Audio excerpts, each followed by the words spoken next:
నమస్తే, నేను Mounika. Welcome to Y news. మరణం అనేది చాలా దిగ్భ్రాంతి గురి చేసింది మొత్తం కార్యకర్తలను కానీ, లేకపోతే నియోజకవర్గంలో ఉన్న తెలుగుదేశం అభిమానులకు కానీ. ఎందుకంటే ఏ ర్యాలీ ఉన్నా కానీ, దేంట్లో అయినా కానీ, మా పుట్టినరోజు జరుగుతున్నా కానీ అన్నీ ఆపుకొని తను మా కోసం అని చెప్పేసి నిలబడేవారు ఆయన. ఈరోజు దురదృష్టం ఏంటంటే, అక్కడికి వెళ్ళినప్పుడు అక్కడ స్టాంపేడ్లోని తిరుపతిలోని ఈయన ఉండడం అనేది చాలా దురదృష్టం. నేను చాలా సర్ప్రైజ్ అయిపోయాను ఆ రోజు. వెళ్ళే ముందు కూడా చెప్పుకున్నా బాగుండేది, కానీ ఆ రోజు ఇంక దురదృష్టం అక్కడ జరిగిపోయింది. దాని తర్వాత ఇక్కడ తీసుకొచ్చిన తర్వాత మా కార్యకర్తలు అందరూ కూడా ఒక ఇంట్లో మనిషి కాబట్టి ప్రతి ఒక్కళ్ళు కూడా బరియల్ గ్రౌండ్కి వెళ్ళి అన్ని దగ్గరుండి చూసుకున్నారు.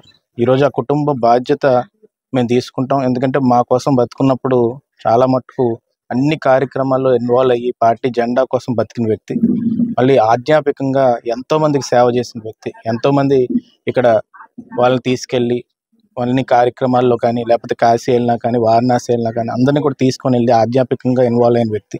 అందుకనే ఆ కుటుంబానికి కూడా భరోసా కల్పించి, ఆ కుటుంబానికి నిలబడి ఎట్టి పరిస్థితుల్లో కూడా రేపు రానున్న రోజుల్లో నిలబడాలని ఏకైక ఉద్దేశంతో ఇక్కడ వాళ్ళకి భరోసా ఇవ్వడం జరిగింది.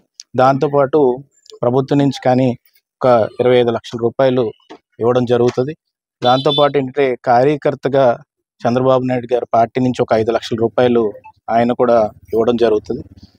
ఎలాగో సభ్యత్వం కూడా కట్టారు కాబట్టి ఆయన మా కుటుంబ సభ్యుడిగా ఇప్పుడు డబ్బులు ఇచ్చినా ఏమిచ్చినా కానీ ఆ కుటుంబంలోని ఆ వ్యక్తి దన్నుని కానీ, ధైర్యాన్ని కానీ దాన్ని రీప్లేస్ చేయలేం.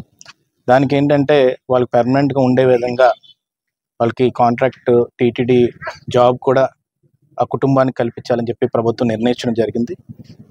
రేపు కానీ ఏ టైంలోనో నాకు సరిగ్గా తెలీదు. టెంటేటివ్గా టీటీడీ చైర్మన్ గారు కూడా రావచ్చు, టీటీడీ సిబ్బంది కూడా ఇక్కడికి రావచ్చు. వచ్చిన టైంలో కూడా మళ్ళీ మేము ఇక్కడికి వచ్చి ఒకసారి కుటుంబానికి ఆ భరోసా కల్పించి రేపు రాను రోజుల్లో ఆ డబ్బులు కానీ, లేకపోతే ఆ ఉద్యోగం కానీ అన్ని విధాలుగా కూడా కుటుంబాన్ని ఆదుకునే విధంగా ముందుకు తీసుకెళ్తాం.